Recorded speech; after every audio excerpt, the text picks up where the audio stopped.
Sejam bem-vindos ao Portal do Desconhecido. Aqui toda semana relatos assombrosos e histórias de inscritos. Então já se inscreve e se prepara para não perder mais nenhum conteúdo.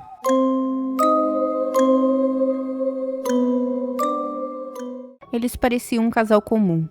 Viviam uma vida confortável, cercados por estabilidade financeira, rotina previsível e uma aparência que, para quem via de fora, parecia perfeita.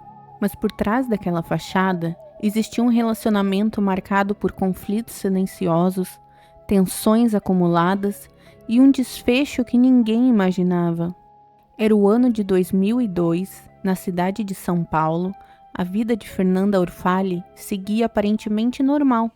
Jovem, inserida em um contexto de estabilidade, ela vivia ao lado do marido, Eduardo Orfali. Mas o que acontecia dentro daquela casa era bem diferente do que os outros viam.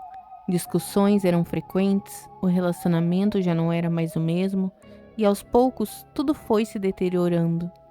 Até que, em um dia aparentemente comum, tudo mudou. Naquele dia, o que parecia ser apenas mais uma discussão saiu do controle. Vizinhos não perceberam nada, nenhum grito, nenhum pedido de ajuda, mas dentro daquela casa, algo definitivo aconteceu. Horas depois, o silêncio tomou conta do lugar, e quando a situação veio à tona, já era tarde demais. Fernanda não estava mais viva, e o homem que deveria protegê-la havia desaparecido. O crime chocou não só pela violência, mas principalmente por quem era o principal suspeito, o próprio marido. Desde o início, as evidências apontavam para Eduardo, mas o que parecia ser um caso claro, rapidamente se transformou em algo muito mais complexo. Logo após o crime, ele desapareceu, sem deixar rastros, sem dar explicações, sem prestar depoimento, ele simplesmente sumiu. E foi nesse momento que o caso começou a tomar proporções ainda maiores, porque não era apenas um crime, era um homem acusado de matar a própria esposa, vivendo como foragido. Durante anos, o paradeiro de Eduardo foi um mistério. A justiça avançava lentamente, o processo se arrastava, e enquanto isso, ele seguia em liberdade. O tempo passou, anos e mais anos, e o caso, que um dia chocou o país, começou a cair no esquecimento, mas nunca foi encerrado, nunca foi resolvido, até que algo mudou. Décadas depois, com o avanço da tecnologia, novas ferramentas começaram a ser utilizadas para localizar foragidos.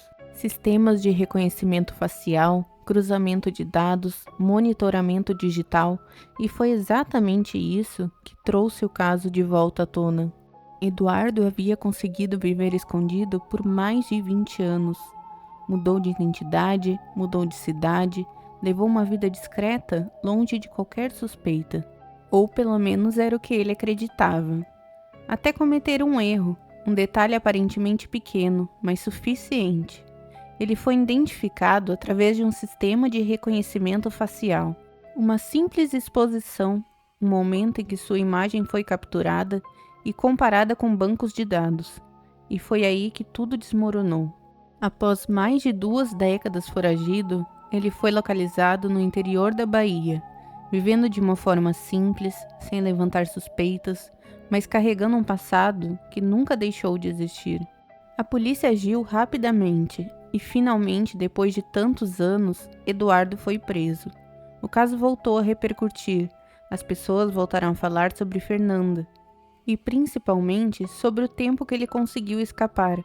Mais de 20 anos, mais de 2 décadas sem responder pelo que aconteceu. Isso levantou questionamentos. Como alguém conseguiu fugir por tanto tempo? Quantas vezes ele quase foi descoberto? Quantas pessoas cruzaram com ele sem imaginar quem ele realmente era?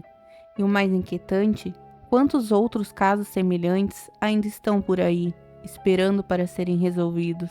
A história de Fernanda Orfali não é apenas sobre um crime, é sobre tempo, sobre impunidade e sobre como, mesmo depois de tantos anos, a verdade ainda pode alcançar quem tenta fugir dela. Porque no fim, não importa quanto tempo passe, não importa quantas identidades alguém tente assumir, Alguns erros nunca deixam de existir, e às vezes tudo o que é preciso é um único detalhe,